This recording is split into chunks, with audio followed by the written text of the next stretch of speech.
Jai Hind aspirants, I Ruby Thakur welcome you to SSB Crack Exams channel and I'm here with a new topic। तो आज हम बात करें एक बहुत ही ज्यादा इंपॉर्टेंट अपॉइंटमेंट की जो ट्रंप के अंडर होती है एंड इम्पोर्टेंट इसलिए because yes he is Indian origin. तो आज हम बात करें कैश पटेल के बारे में जिन्हें एक बहुत ही ज्यादा इंपॉर्टेंट एजेंसी है यूएस की दैट इज द एफबीआई, उसका इनको डायरेक्टर जो है अपॉइंट किया गया। हालांकि डेमोक्रेट्स तो इसको अपोज करते समझ में आता है, लेकिन रिपब्लिकन्स के भी दो ऐसे सेनेटर्स थे जिनको इसे अपोज किया। तो चलिए जानते हैं कि बात क्या है। सो ये यूएस सेनेट ने कंफर्म किया है कि जो कैश पटेल है he will be the new director of the federal bureau of investigation. जिस इंस्टीट्यूशन का नाम ही फेडरल ब्यूरो ऑफ इन्वेस्टिगेशन और जहां पे वर्ड फेडरल आ रहा है, सो आप समझ सकते हैं कि वो कितना ज्यादा इंपॉर्टेंट इंस्टीट्यूशन है। अदरवाइज ऑल्सो एज इंस्टीट्यूशन देखा जाए तो this is one of the, जैसे अगर हम भारत के अंदर सुप्रीम कोर्ट की बात करें, हमारी इंटेलिजेंस एजेंसीज की बात कर रहे हैं, तो आप खुद सोचिए कि अगर उनके ऊपर पॉलिटिक्स का मींस प्रेसिडेंट का, प्राइम मिनिस्टर का कंट्रोल आ जाए तो हाउ दे विल फंक्शन। और कैश पटेल की जो यहाँ पे अपॉइंटमेंट हुई है तो यही सबसे ज्यादा सवाल उठाए गए हैं कि क्या वो इस इंडिपेंडेंस को, इस इंस्टीट्यूशन की इंडिपेंडेंस को बरकरार रखेंगे या नहीं रखेंगे। डन। सो काफी क्लोज वोट से ये जीतते हैं, 51-49 का इनका मार्जिन रहता है। दो रिपब्लिकन सेनेटर्स, बात करें हम सुजान कॉलिंस जो कि मेन से हैं और लीजा मिर्कॉस्की जो अलास्का से सेनेटर है, तो उन्होंने भी अपोज किया है इस अपॉइंटमेंट को। कैश पटेल जो कि पहले प्रोसिक्यूटर रह चुके हैं, ट्रंप के बहुत ही ज्यादा करीबी हैं और वोकल क्रिटिक थे एफबीआई के, और अब इनको ये पोस्ट संभाल दी गई है। सो यस, डेमोक्रेट्स के अंदर तो जरूर इसके लिए अगेंस्ट थे वो लोग एंड उनको ये डर था कि वो इस एजेंसी को यूज करेंगे अपने पॉलिटिकल पर्पसेस के लिए। डन। अब आगे बढ़ते हैं कि रिपब्लिकन्स तो बिल्कुल प्रेज कर ही रहे हैं, सिर्फ दो ऐसे सेनेटर्स थे जो अगेंस्ट में थे, बट डेमोक्रेट्स ने इसको जरूर वार्न किया। सो रिपब्लिकन्स यहाँ पे ये कहते हैं, रिपब्लिकन्स मींस आप जानते हैं जो ट्रंप, डोनाल्ड ट्रंप की पार्टी है, he belongs from the Republicans only, और जो जहां से जो बाइडेन अपॉइंटेड थे is the Democrat party. Done. तो रिपब्लिकन्स का कहना यह है कि जो पटेल है बिल्कुल सही चॉइस है किसके लिए, अगर आपको एफबीआई के अंदर रिफॉर्म्स लाने। उनका कहना यह है कि जो एफबीआई है वो वेपनाइज हो चुकी थी एंड कंजर्वेटिव्स के अगेंस्ट काम कर रही थी। तो इसलिए mister Patel should be our next FBI director because the FBI has been infected by political bias. और ये किसने कहा? सेनेटर है चक ग्रेसले जो रिपब्लिकन पार्टी से ही बिलोंग करते हैं, तो उन्होंने भी इसका समर्थन किया है कि यस ये बिल्कुल राइट चॉइस है, क्योंकि जो एफबीआई है अभी तक पॉलिटिकल उस पर चल रही थी, पॉलिटिकल एजेंडा को फॉलो कर रही थी।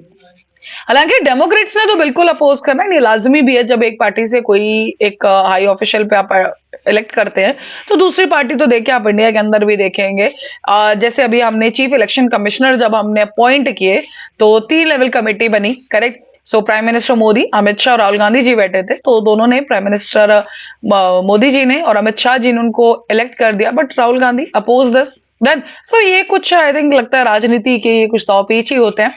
But then also we all know we got a नया chief election commissioner Gyanesh Kumar ji, correct. यहां पर भी वही चीज है, तो डेमोक्रेट्स भी इसके अगेंस्ट गए हैं। सेनेटर है डिक डर्बिन, उन्होंने भी वार्न किया कि पटेल के अगर आप इतिहास के बारे में जानते हैं और उनकी जो पॉलिटिकल इन्वॉल्वमेंट है तो उसी के बेसिस पे हम कह रहे हैं कि is unfit for this particular role. उनका कहना यह है कि जो मिस्टर पटेल है उनका रिकॉर्ड ये दर्शाता है कि ये काफी डेंजरस इंसान है, इनएक्सपीरियंस्ड है और सबसे बड़ी बात ही इज डिसऑनेस्ट, ये बिल्कुल ऑनेस्ट भी नहीं है। तो ये हमें मिक्स्ड रिएक्शंस मिले डेमोक्रेट्स और रिपब्लिकन की तरफ से। अब सबसे पहले जान लेते हैं एफबीआई के बारे में। तो जैसे कि मैंने आपको बताया, इसका full form federal bureau of investigation, domestic intelligence और सिक्योरिटी सर्विस है, यूनाइटेड स्टेट्स को प्रोवाइड करती है। Principal federal law enforcement agency है। एफबीआई जो है मेंबर है किसकी? यूएस इंटेलिजेंस कम्युनिटी की। रिपोर्ट करती है दोनों अटॉर्नी जनरल और डायरेक्टर ऑफ नेशनल इंटेलिजेंस को भी। लीडिंग आप कह सकते हैं American counter terrorism, counter intelligence and criminal investigative organisation है एंड इसकी जुरिस्डिक्शन के अंदर कम से कम 200 कैटेगरीज के फेडरल क्राइम्स इसके अंदर लिस्टेड है। So yes, this is a very important आप कह सकते हैं एक इंस्टीट्यूशन हमें देखने को मिलता है। अब आगे बात करें कि कैश पटेल कौन है। So cash Patel Gujarati parents को जन्म होता है इनका, ठीक है, इनके पेरेंट्स जो है गुजराती हैं और न्यूयॉर्क के अंदर इनका जन्म होता है। उसके बाद ये ग्रेजुएट होते हैं यूनिवर्सिटी ऑफ रिचमॉन्ड से। उसके बाद ये अर्न करते हैं अपनी juris doctor from the Pace university school of law. Then he began his career as a lawyer, public defender की तरह ये काम करते हैं। एंड मल्टीपल केसेस इन्होंने लड़े हैं, चाहे वो मर्डर के हो, नार्को ट्रैफिकिंग के हो, फाइनेंशियल क्राइम्स हो, नन इन सब के अंदर उन्होंने स्टेट के अंदर, फेडरल कोर्ट्स के अंदर ही has that much experience. So born and raised both in US and but Patel ji को आपने काफी बार, अगर आपने सुना होगा इनकी इंटरव्यूज एंड ऑल में, तो वो अपने इंडियन हेरिटेज के बारे में बहुत बार बात करते हैं, अपनी वैल्यूज के बारे में जो उनको इंडिया से हैं। बट उनकी जो रूट्स है इंडिया के साथ काफी इससे जुड़ी हैं, जो उनके स्पीचेस एंड ऑल से पता लगता है through ancestry and all. But फिर भी जो उनका प्रोफेशनल वर्क है उसके अंदर प्राइम फोकस जो है उनका, दैट इज द यूएस की नेशनल सिक्योरिटी, यूनाइटेड स्टेट की इंटेलिजेंस और लॉ एनफोर्समेंट। तो yes, these are the priorities by him. 45-year-old lawyer of Indian origin, इससे पहले भी काफी हाई प्रोफाइल पोजीशंस को इन्होंने होल्ड किया है, जैसे कि डिप्टी असिस्टेंट रह चुके हैं ये प्रेसिडेंट के, सीनियर डायरेक्टर है counter terrorism at the national security council के। इनके टाइम के दौरान ही काफी ज्यादा मिशंस जो आईएसआईएस को एलिमिनेट करने के लिए, अलकायदा लीडरशिप के टाइम पे, या अल बगदादी, कासिम अल रिमी, तो इन सब चीजों के टाइम जब ये सारे ऑपरेशंस किए गए थे, कैसे अमेरिकन होस्टेजेस थे उनको सेफली वापस लाया गया था, तो उन सब के अंदर ये इन्वॉल्व थे। इनके टाइम जब इनका कार्यकाल था उसके अंदर इनको रखा गया था। अब बात करते हैं कंसर्न क्या रहे हैं यहाँ पे। सबसे ज्यादा एक आप कह सकते हैं कि अपॉइंटमेंट के लिए स्ट्रॉन्ग कंसर्न आया है, वो है इनके स्टेटमेंट्स जो इन्होंने इस अपॉइंटमेंट से, या फिर आप कह सकते हैं जब इलेक्शंस चल रहे थे उसकी कैंपेनिंग के दौरान की थी। इनका कहना यह था कि ये, बिकॉज ये अपॉइंटमेंट की बात पहले ही हो चुकी थी, तो उनका कहना यह था कि ये एक्शन लेंगे किसके अगेंस्ट, जो भी ट्रंप है प्रेसिडेंट, उनके पॉलिटिकल अपोनेंट्स हैं उनके खिलाफ। He spoke of shutting down of the FBI headquarters and claimed कि एफबीआई, दैट जो एजेंसी है FBI, had been involved in efforts to undermine Trump. तो बेसिकली उनका कहना यह था कि जो एफबीआई है वो डायरेक्टली टारगेट करती है ट्रंप को। इनकी जब अभी ये कंफर्मेशन हियरिंग्स हुई तो पटेल ने बिल्कुल डिनाई कर दिया कि ये जो अभी ऑफ कोर्स अभी अपॉइंट हो चुके हैं तो अभी ये एक्ट करेंगे, ये पॉलिटिकली मोटिवेटेड मैनर में बिल्कुल एक्ट नहीं करेंगे। देन कोई पॉलिटिसाइजेशन नहीं होगी एफबीआई के अंदर, जो सही होगा, जो लीगल होगा, जो प्रॉपर इंटेलिजेंस फर्म को जैसे काम करना चाहिए, ये जो फेडरल नेचर है उसको अब प्रोटेक्ट किया जाएगा। अपोजिशन, मैंने आपको बोला दो रिपब्लिकन थे जिन्होंने कहा था, तो जैसे बात करते हैं सेनेटर कॉलिंस की, तो उनका कहना यह है कि the FBI must be trusted as the federal agency that roots out crimes and corruption, not one focused on settling political scores. जैसे मैंने आपको बताया कि कैश पटेल ने उस टाइम पे स्टेटमेंट दी थी कि जो ट्रंप के अपोनेंट्स हैं उनके खिलाफ काम किया जाएगा।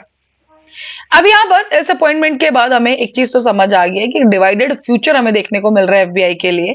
कैसे कि फॉर्मर जो एक काउंटर टेररिज्म प्रोसिक्यूटर, यहाँ पे कैश पटेल की बात की जा रही है, ex chief of staff to the defence secretary, previously criticise किया उन्होंने एफबीआई को, कंसर्न्स उठाए उसके अगेंस्ट कि इम्पार्शियली काम कर रही है। एंड अभी अगर बात की जाए तो इन्होंने रिप्लेस किया है क्रिस्टोफर रे। इनसे पहले जो डायरेक्टर थे एफबीआई के, क्रिस्टोफर रे, जिनको ट्रंप ने ही अपॉइंट किया था 2017 में, बट उसके बाद काफी बार ये क्लैश में रहे हैं ट्रंप के साथ में, रिजाइन करने से पहले भी।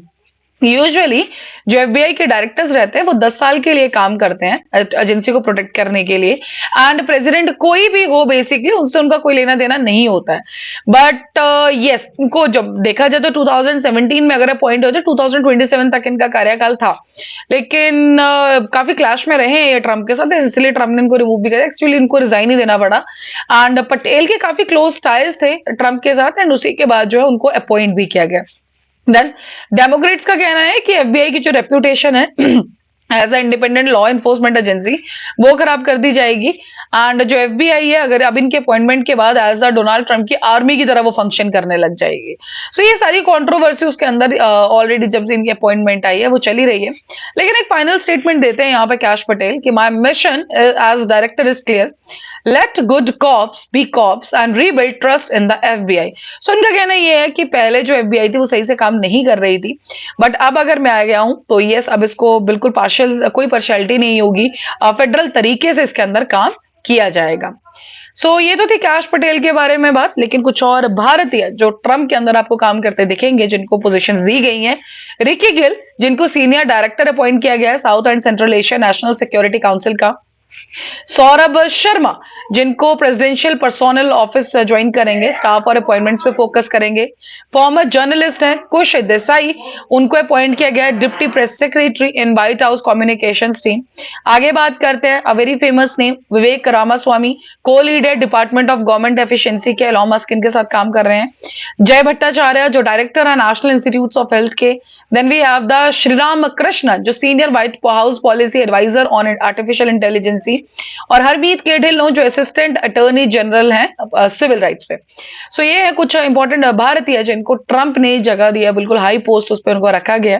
So that was all for this particular update. अभी आपके स्क्रीन पे एसएसबी इंटरव्यू का कोर्स हर महीने बैच बैठता है। साथ ही में having the courses for NDA CDS AFCAT आप एनरोल कर सकते हैं, और जब भी आप एनरोल करें उस टाइम पे डिस्काउंट कोड जो कि वॉरियर 10 आप यूज करना ना भूलें। जैसे आप इस कोड को यूज करेंगे you will be getting the 10% of on the particular course. So that's all for the day. Thank you so much for watching this video lecture. जय हिंद, जय भारत। अगर आप एक डिफेंस एस्पिरेंट हैं और SSB interview, NDA, CDS, AFCAT जैसे exams के लिए प्रिपेयर कर रहे हैं तो आप एसएसबी क्रैक एग्जाम्स के कोर्स को चेक करना ना भूलें। आप हमारी लर्निंग एप्लीकेशन को गूगल प्ले स्टोर से भी डाउनलोड कर सकते हैं।